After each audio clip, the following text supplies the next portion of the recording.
Hello and welcome to the What the Finance podcast, where we talk to experts about all things finance.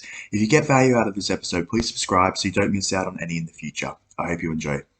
So, John, thank you so much for joining me today to talk about your new book, In Search of Returns, Making Sense of the Financial Markets. So, my first question, I just wanted to ask you, what was your motivation for writing the book?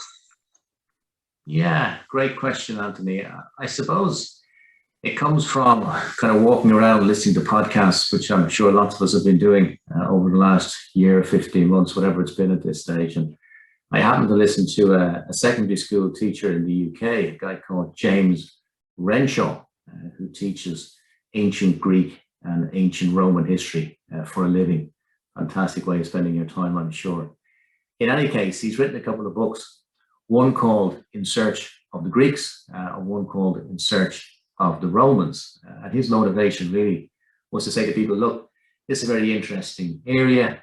You may be interested in it, but you may not know where to start. So I was struck by the idea that he had a very sort of striking analogy of trying to get people to base camp. So instead of sort of going to the Everest of being an expert on the ancient Romans or the ancient Greeks, his idea was to write a kind of an introductory beginner's guide, if you will, to the subjects and get people to base camp in terms of their understanding. And I thought, wow, that's an interesting idea. It's a very strange and interesting time in financial markets, arguably more so than ever for lots of reasons. Certainly, I find lots of people asking me questions about what I think in relation to markets, lots of trading going on, lots of activity, lots of information. I thought, well, maybe there's a general demand out there for an introductory idea or an introductory set of ideas around financial markets, making sense of them. And I kind of stole the idea really from him of In Search of Returns. So that was the idea. Yeah, perfect. And I think we've all seen sort of that increase of interest that people have had, be it in sort of stocks or crypto or anything like that. Have you noticed that as well the past year?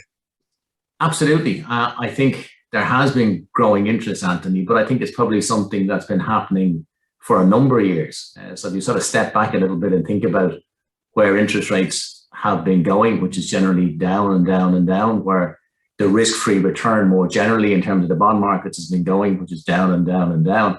I think it's absolutely the case that people have been kind of forced to have to think about investing in a way that arguably they haven't had to do in the past. So lots of savers, lots of investors, lots of small savers and investors been drawing in naturally to think about investing that really historically they didn't have to do. So sitting with your money in the bank in a risk-free deposit or buying a government bond and getting a risk-free return from the government, that's no longer an option for many people. So yeah, that's been happening anyway.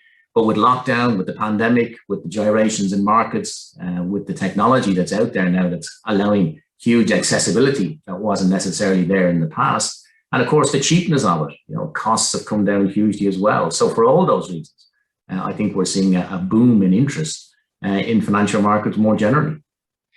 Yeah, perfect. And you mentioned sort of interest rates there and obviously central banks. So if we sort of step back and go to the macro landscape, obviously we've seen central banks have gone above and beyond to protect sort of the economy and people over the past year. Do you see any risks from this sort of massive monetary policy? Oh, I think it's an unprecedented position that we've arrived at, to be honest. And I think, as I say, it goes back a number of years. So if you kind of go back to the financial crisis, the guts of a dozen years ago at this stage, the policy response to that was, as you say, extraordinary in terms of the monetary policy story that we saw develop from 2008, from that period onwards. And really, the pandemic and the policy response to that is just really an extension of what's been happening really for a long time now. And as I say, it's unprecedented. It's quite extraordinary to think that we're in a situation where the risk-free rate in a real sense, and in many cases in a nominal sense, is now negative. This is not the environment that's in any sense the historical norm. So it's very strange. It's very unusual. We could certainly debate whether it's leading to all sorts of potential bubble-like activity in different parts of the financial markets. And that's a fascinating debate. I think it's becoming more intense in recent months. But undoubtedly, it's a very different picture than the textbook picture and the picture that historically we've been used to. And I think as investors, as savers, it's a very different and indeed more challenging picture for us to have to grapple with. Yeah, definitely. And if we look at the US at the moment, we're seeing sort of inflation go higher.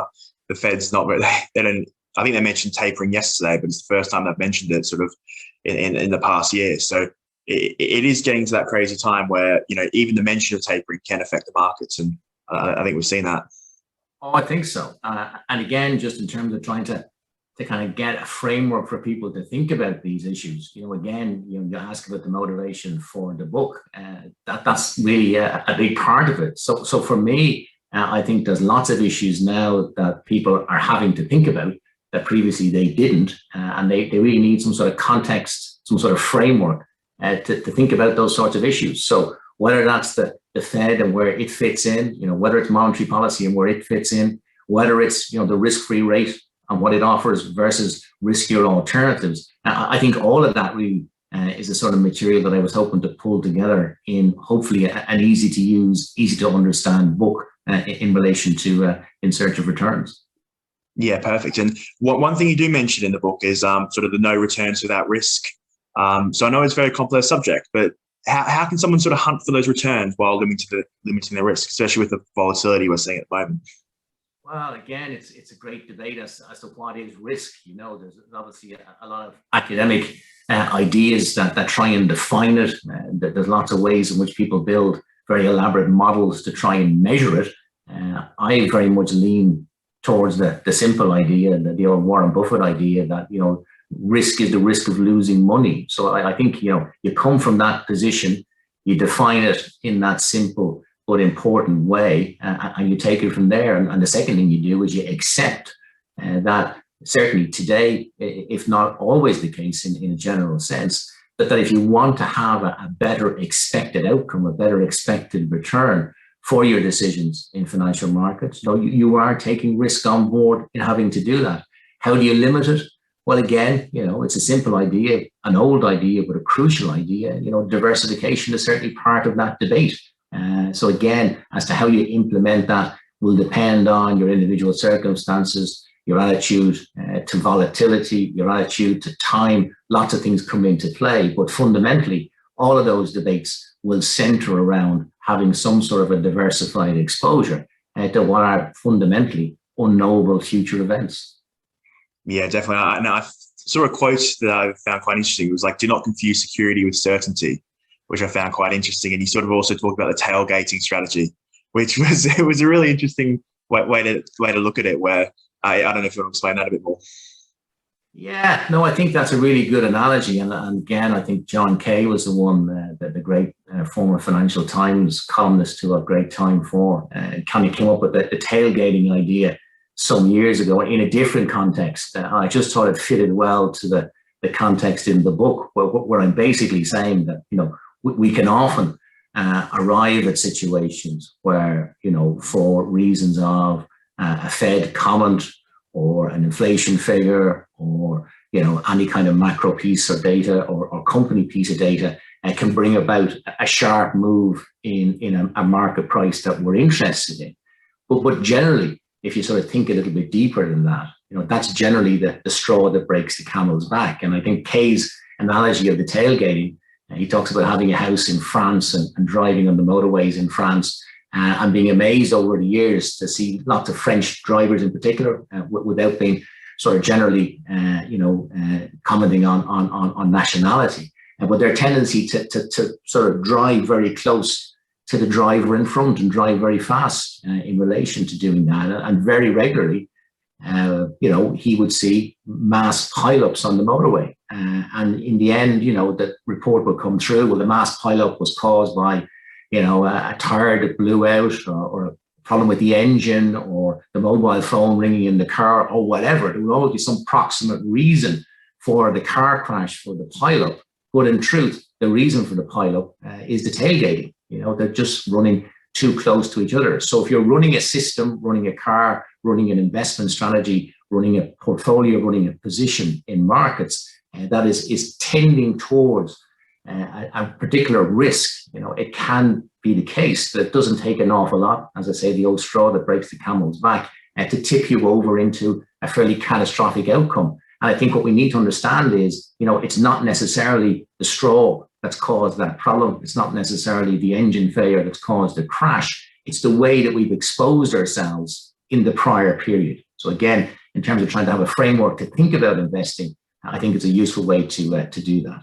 Yeah, definitely. I think that's something that someone you mentioned in the book as well, Nassim Taleb. He always talks about the narrative. And I think, a lot of people, they'll build a narrative about why it happens. Like we saw in crypto, it was, Elon Musk tweeted or something like that, but they don't look sort of behind that and what actually happens.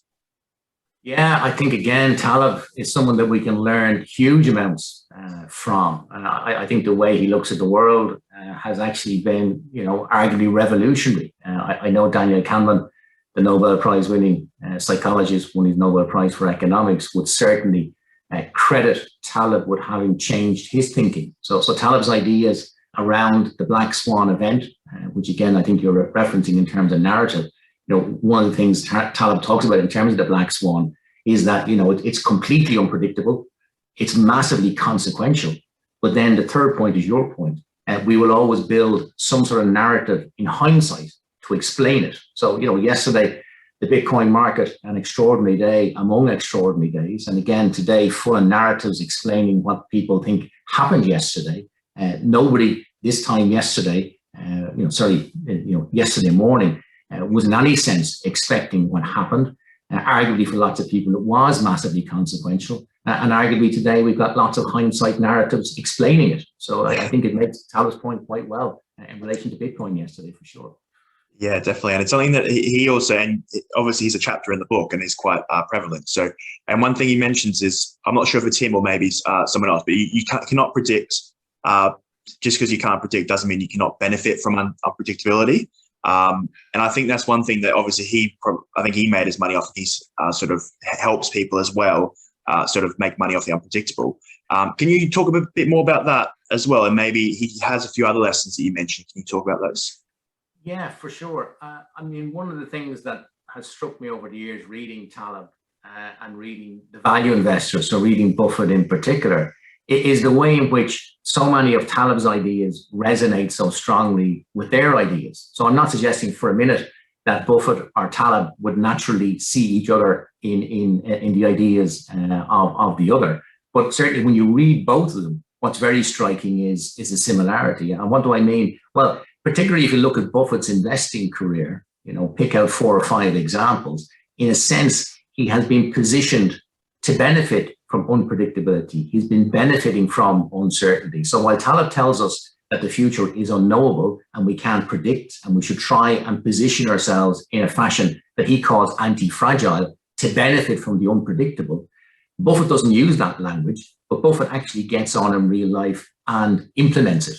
So if you sort of pick 3 or 4 examples, you go back to the financial crisis, Buffett went into it in a particular way, I would say in an anti-fragile way, to use Taleb's terminology, to benefit from the crisis. How did he benefit? Well, the likes of Goldman Sachs, Swiss Reinsurance, huge needs for capital at the time. Whose door did they knock on? Buffett, who made out very well post the financial crisis because of that? Buffett. So that's one example. The other one I think that goes back a little bit longer was that the tragedy of the Piper Alpha disaster in the North Sea in the late 1980s. I think it was 1988.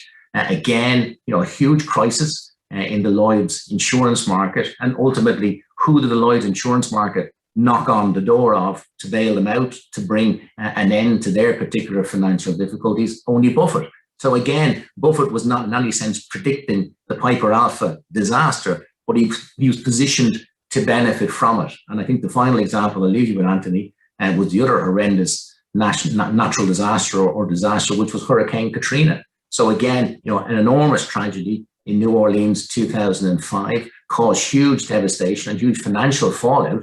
And again, who was positioned to benefit from that? Buffett. So again, I think if you look at his career, you'll see lots of examples of that. And I think the thinking of Taleb echoes very strongly in the behavior of Buffett. And I find that very interesting as a way of thinking about investing. Yeah, definitely. And I think one key thing from that as well is that, as you said, he helped Goldman Sachs, but then he was also approached by the Lehman Brothers. And he sort of looked through that and he's like, hang on, this is a lot, this is unsavable. So I think what you mentioned there, he's also looking for that value, not just, saving anything during a crisis. Oh, I think so. I think again, that idea of having a buffer or a margin of safety before you make an investment decision, again, has a strong echo in both Taleb and in Buffett. So Buffett would talk very definitely about always trying to buy, a dollar bill for 80 cents or a dollar bill for 50 cents or whatever you can do in terms of getting that margin of safety in place. Taleb, being Taleb, is more provocative. He uses the example of the human body, where we're all born, most of us thankfully anyway, with two kidneys. We don't need two kidneys, but there is a marginal potential for a catastrophic outcome if we lose one kidney and only have one. So in protecting us against that potential catastrophe, Mother Nature builds in a margin, it builds in a buffer. And in a very similar way to Buffett's approach to investing, the human body has given us two kidneys. So again, I think that idea of a margin of safety between Taleb and Buffett is a very strong one. Yeah, definitely. And it's something you mentioned there. Obviously, he's trying to find sort of discounts on, and it might not be that they're extremely cheap, but it just might not be that they're not valued as highly as they should be. And I think it's something that he's sort of struggled quite a lot. We've seen over the past 10 years to find those very valuable, things. He's been buying a lot of his shares back. He has a massive amount of cash. Do you think sort of growth investing, is it going to continue? Because we've seen a massive boom over the last 10 years, or we are seeing a bit of value investing increase because of inflation risks. So what do you think? Yeah, I think there is a fundamental change going on between the historic reality of tangible assets being much more important and intangible assets increasingly becoming important. So that's very challenging for the traditional value investor, who traditionally put a lot of weight on having that tangible asset value in their approach. But I think Buffett, like lots of the good value investors, has very much evolved in recent times to recognize the importance of the intangible. I think it's not at all inconsistent with the value investing mindset to bring in an appreciation of the intangible. So you'll see, he owns Apple shares, for example, in recent years. He owns IBM shares as well in recent years. So in a sense, he has moved beyond that kind of historic perception of the value investor mindset, and he's brought it up to date. And indeed, he's not the only one. So to me, I think the case for value and the case for active management in a general sense is still based on this idea that financial markets, although they're very efficient, aren't completely efficient. And it's in the gap, in the difference between very and completely, that the gap between value and price exists. And that's why there is a potential, there is a possibility, there is a great reward if you can get it right in terms of exploiting that difference between price and value. So the true value investors, as I see them, are always looking to buy at a price below a sensible estimation of that value. Now, if it happens to be in a growth company, that's a different challenge in terms of how you arrive at that valuation. But fundamentally, all investing, conceptually to me, is value investing. I mean, if we're not looking to buy assets cheaper than we think they're worth, what are we doing? Yeah, and I think that's a really interesting point. That it's not sort of black and white, that one's this, one's that. It's sort of merging all together at the moment, isn't it? I think so. I mean, I think, the value growth dichotomy or debate, and again, it's a big debate in the marketplace, as you know, in recent years, but a lot of it has to do with, the fact that indices are constructed in a certain way. So if you look at value indices, they choose a number of historic value metrics. They overweight those. That gives you a certain sort of index that in theory is reflecting value. And they do the same on the growth side, and there's your value versus growth. But in actual fact, I'm not sure it's telling you a huge amount, because when you look a little bit deeper at those indices, what you'll see is, a huge industry group skew. So if you look at, the value indices at the moment, or even in recent years, what you'll see is a huge skew to financials, a huge skew to banks. Why? Because banks and financials have had low price to books in recent years since the financial crisis. So the value indices are chock-a-block with banks and financials. So there's your skew. The growth indices, by comparison, are focused on metrics that tend to have you very overweight technology. So really you have a technology versus financials bet rather than a value versus growth bet. I'm not sure lots of investors really appreciate that to the extent that they might. Yeah, definitely. And you sort of mentioned the banks as well throughout the book and why they're different. So do you maybe want to talk about that a bit more? Sure. And again, I suppose for me, this goes back to the financial crisis, where I think lots of us, including myself, really had to think in a much deeper way, arguably, than we ever had before about banks and just how they are different. And fundamentally, the reason they're different is their capital structure is different. No matter what you say about a bank, good, bad, or indifferent, fundamentally, it is financed to a great extent, to a majority extent, by debt. It's always going to have a balance sheet where the vast bulk of its liabilities is either loans it's taken from depositors or loans it's taken from other banks. So on the asset side then, for a bank, no matter how well run it is or how good a bank it is, it really doesn't take an awful lot to go wrong on the asset side for the bank shareholder to be in huge difficulty. So that's the fundamental difference. Banks are different because their capital structure is different, because they're fundamentally funded by debt in a way that most of the companies just aren't. So in the end, the risk of catastrophe by owning bank shares, for me, is just of a different order than anything else. If I own Diageo, if people stop drinking Guinness for a period, that's unfortunate. I know myself, I haven't been drinking as much as I like for lots of reasons, but that's bad. It's going to be tough for a period, a couple of quarters, but ultimately, there's a balance sheet there that has a big chunk of equity on it. Do I believe Diageo survives out the other side of people not drinking Guinness for a couple of quarters? Fundamentally, I do. But if there's a property problem, as we saw in Ireland in particular 12, 13 years ago, no matter how well run that bank is that is loaned into that property market, it really doesn't take an awful lot to go wrong with those loans on the asset side of the balance sheet of the banks for me as a shareholder to lose everything. So I have a chapter in the book devoted just to banks. I say banks are different, and as investors, we need to treat them differently.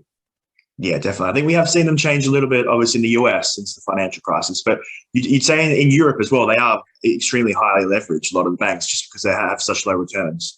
So I think the issue is twofold in the sense that in the US, for sure, we see a much more slimmed down, a much more capital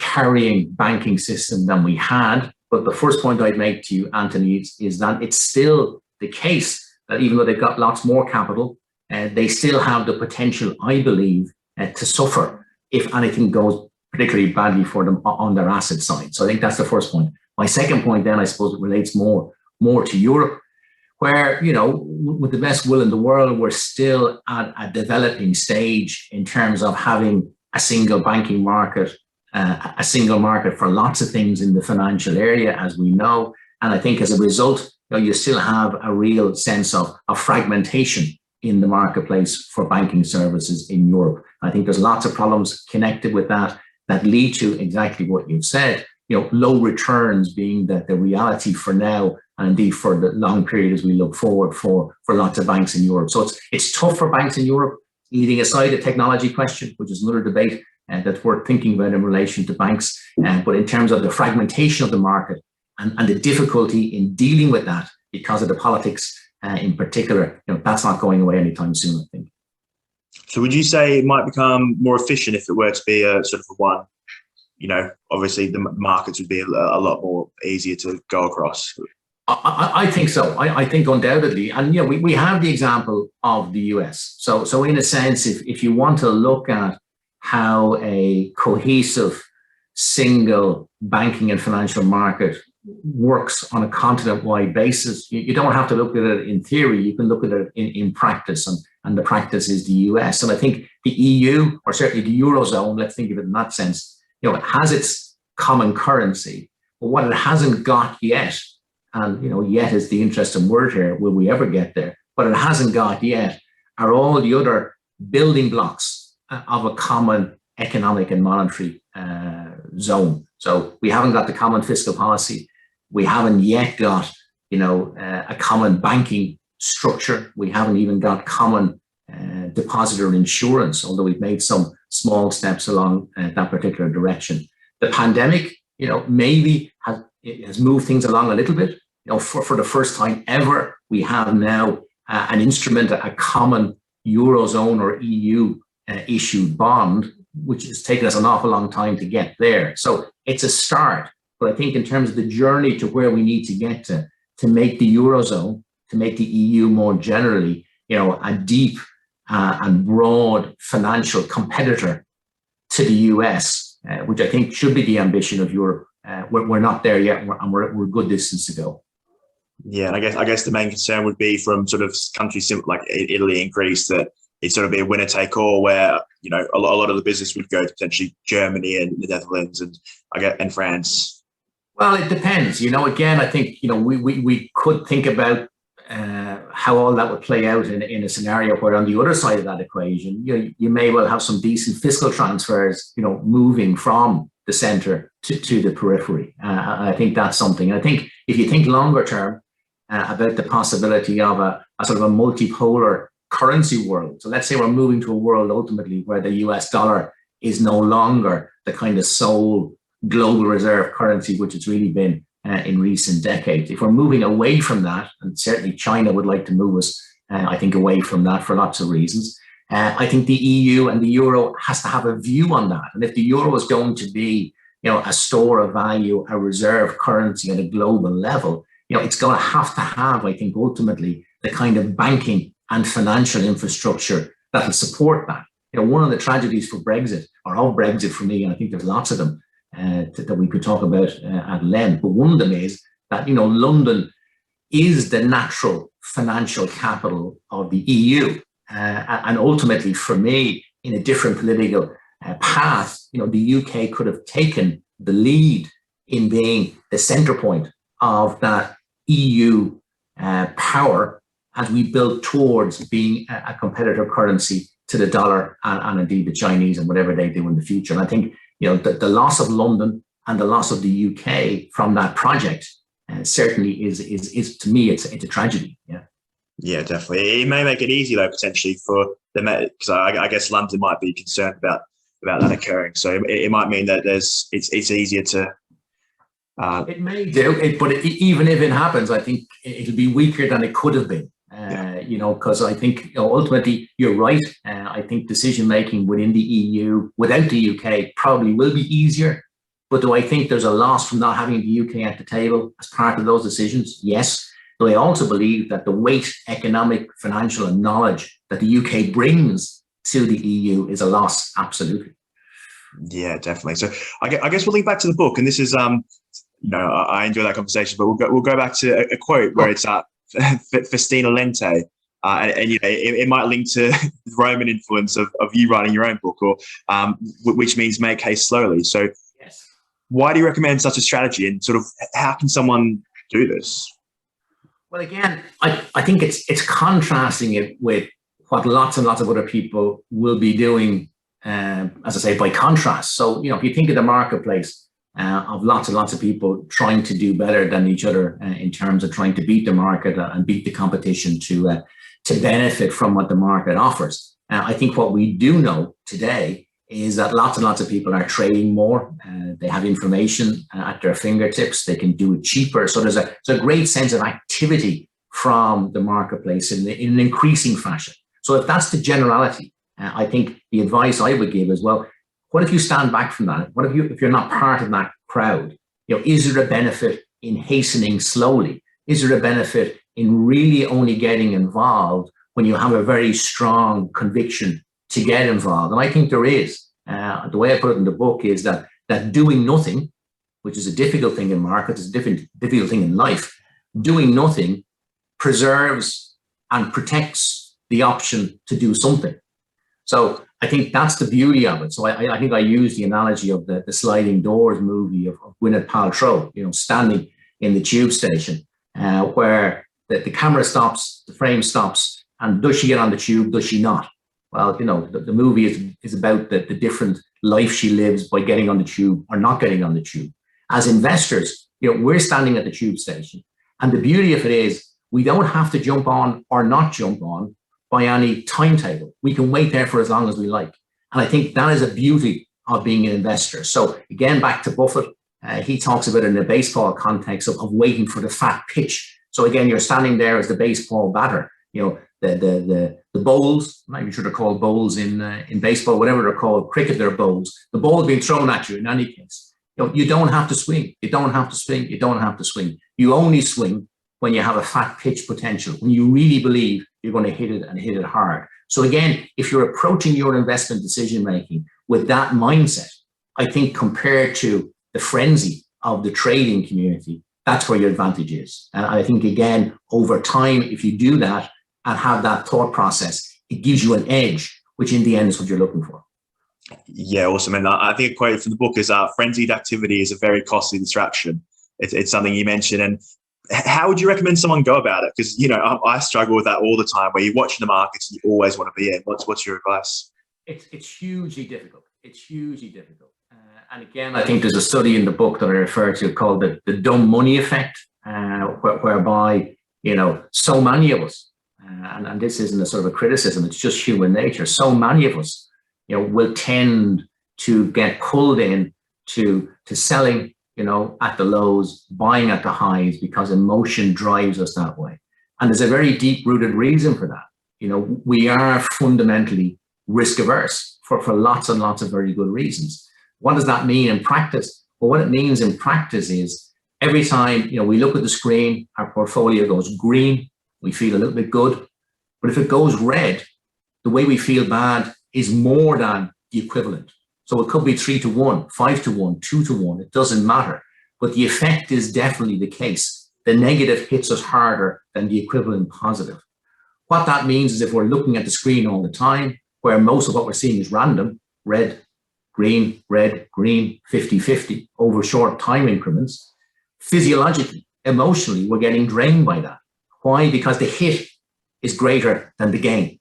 And what that tends to do to us as decision makers, it makes us want to get away from that. It makes us want to sell when the thing is falling. It makes us want to buy when the thing is rising and going against us, if that's the case. So that's the dumb money effect. It's pulling you in to making emotional, understandably emotional decisions, because physiologically, emotionally, that's what you're driven to do. So anything that you can do to stop yourself making those decisions at those times is helpful. You know, go for a walk, have a cup of coffee, switch off the screen. I mean, you know, it's the great Odysseus, getting his sailors to kind of tie him to the mast as he sailed on past the call of the sirens. So you want to be trying at least to be aware of that. I'm not saying that I can switch off the screen. I'm not saying you can. I'm not saying any of us can. Human nature is what it is. What I'm trying to say in the book, though, is at least be aware of that. Be aware of the behavioral traits that you have. They don't necessarily have to dominate what you do. Be aware of them, though, because they might. Yeah, perfect. And I think that's what you mentioned before by the tailgating. This is an example where you could really, you know, if you get emotional, you could have that massive crash that could affect you. I think that's it. And I think, again, you know, we have to accept that for all the science, in inverted commas, that has been brought to bear in financial markets in recent decades, that fundamentally we're still dealing with human behavior. We're still dealing with a social environment. We're still dealing with a scenario where emotion is playing a huge role. You know, this isn't physics. It is in chemistry. It is in engineering. And I actually say to young people in particular coming into the industry, you know, they say to me, what should I be thinking of? I say the first thing is you need to think about yourself. What kind of a person are you? You know, if you're someone that needs to sort of build a bridge, work really hard at the design and the building of the bridge and feel very happy that it's a good bridge out the other side of all that work, well, maybe you should be an engineer. You know, if you're someone that needs to work very hard at all the calculations that go around, you know, a model in physics, maybe you should be a physicist. Because what I can tell you about financial markets is you can work very, very hard. You can have great models. You can put huge effort in and still lose.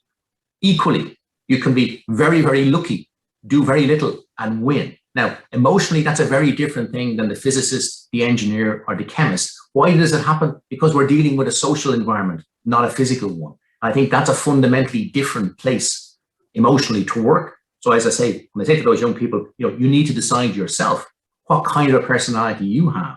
You can either find financial markets wonderfully fascinating, as I do, or hugely dispiriting if you've got the mind of a physicist, a chemist, or an engineer. Yeah, and I think we are seeing that. Well, there's more of a push towards sort of algorithms and, as you said, just that trying to make it into a system that you can work out and figure out. And we're sort of seeing, obviously during coronavirus in 2008, the models, they broke. They weren't able to keep it. Yeah. Well, by the nature of, as I say, we will continue to have wonderful developments in terms of modeling, algorithms, etc. I've no doubt we'll continue to learn huge amounts in that area. But by definition, once a model starts to work, it'll be copied, it'll be repeated, and then it won't work, because it's just the nature that the marketplace is incredibly competitive and it's incredibly efficient.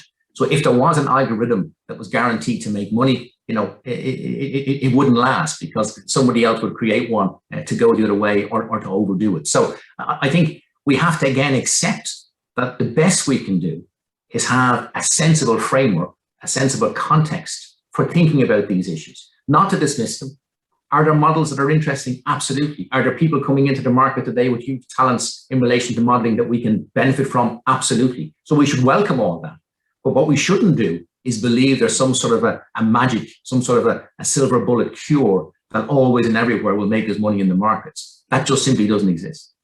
Yeah, and I guess that's where you sort of link to Warren Buffett and you step back and you focus on the compounding effects over the long term rather than the short-term gains. Oh, I think that's another important, hopefully, insight that he gives us and that I hopefully bring out in the book. I remember many years ago, one of my colleagues, older colleagues at the time, who said, what's wrong with the idea of getting rich slowly? What is this great need to get rich quickly? Now, as a young person, that didn't resonate particularly strongly with me. But as I get older, it certainly makes more sense. And that power of compounding is central to that. When I say to people, look, in 10 years, if you can compound your capital at 7%, you're going to double it. So, if you've got 100, it's going to be 200. And another 10 years, it's going to be 400. So, that compounding in another 10 years is going to be 800. So, you're not looking to do anything magically crazy here. If you can capture a reasonable return over the long term and start off with, a reasonable amount of savings to begin with or build that up, you can do very well in a savings and an investing sense. You don't need to be on the right side of the next great trade, and the likelihood of you being on the right side, by the way, of the next great trade, think about that. Why would I sitting in Dublin, or even you sitting in London, if that's where you are, Anthony, today, why would you or I, in likelihood, be on the right side of the next great trade? I think that's a question we should all ask ourselves. Yeah, I think for most of us, it would just be luck, wouldn't it? You look at Bitcoin and everything, yeah. I think it's very hard to believe legally we could do it, and we don't want to be involved in anything else. So I think that's the challenge, and my message is you don't have to be, investing doesn't have to be for those that are centrally involved in the next big trade, centrally involved in the trading flows of today, centrally involved in, the big investment banks or the big finance firms or whatever. None of that is needed necessarily. As I say, go back to Buffett. He's sitting in Omaha, Nebraska all these decades, and he's the best investor in the world over those decades. So it's not about being necessarily in the city of London or on Wall Street or even in a centre like we have in Dublin these days. If you have a framework, if you have a thought process, if you have a way of doing this that I think suits you and you can emotionally understand what you're doing and why you're doing it, I think you've got a great chance of doing well. Yeah, perfect. I think the best thing to look at is with Warren Buffett. I think he was a millionaire in his 40s. And then you look, just a few millionaire, you look at him now and it's worth 80 billion or something like that.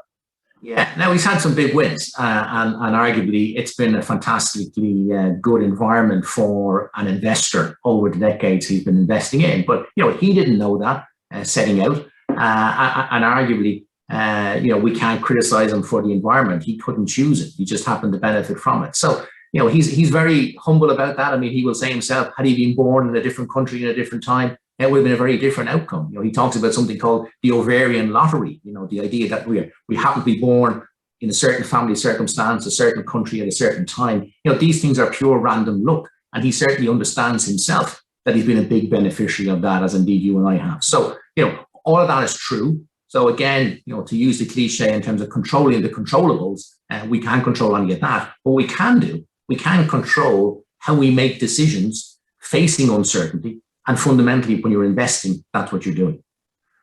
Yeah, perfect. I think that's a great way to say it. So we'll go on to another part of your book, which is sort of exchange rates and the risks, obviously, of them are unavoidable. And you mentioned that hedging isn't always the best idea. So how would you suggest one sort of protects themselves from and we are seeing quite a lot of volatility at the moment. So how does one protect themselves from that? I try and, because again, there's no avoiding it, as you say. So I actually devote a chapter to foreign exchange exposure, and because it's part of investing. It's just not credible any longer just to invest in your home currency. So by the nature of it, you're going to be taking on foreign exchange rate risk. So what do you do about it? Well, some people will say you should trade it. You should take some sort of forecasting into account and try and take a view based on that.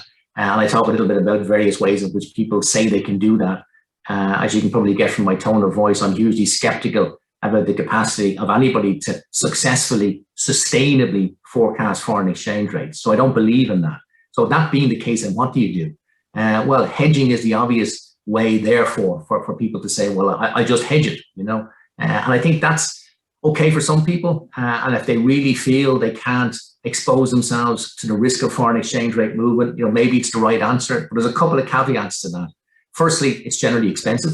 So again, you're generally paying something for it. So think of it as an insurance. You're paying some sort of premium away for the joy of taking that risk off the table. So it's not for free. And secondly, the other thing you have to understand or think about is, what is the asset that you own that you're insuring the foreign exchange rate risk in? And, if it's a stock, for example, maybe it's the case that it's a stock, go back to Diageo, listed in London, quoted in sterling. Okay, fine. I've now got a sterling exposure by owning shares in Diageo. But Diageo is an international company. It sells its products all over the world. It's earning lots of non-sterling revenues. So I don't know what they're doing in relation to hedging that. So, maybe they're already hedging in relation to that, in which case maybe if I hedge, I'm double hedging, or maybe they're not. And maybe even if they aren't, what I should be recognizing is if sterling falls, the revenues are earning in non-sterling areas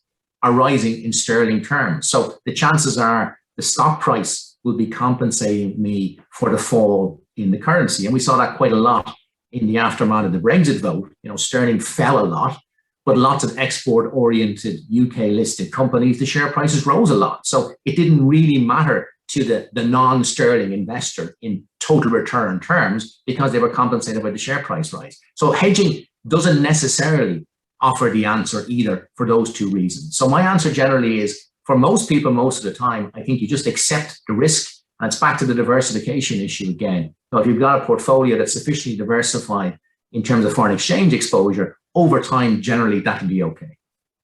Okay, perfect. So on to my last question. So what is the one message you'd really like people to take away from the book?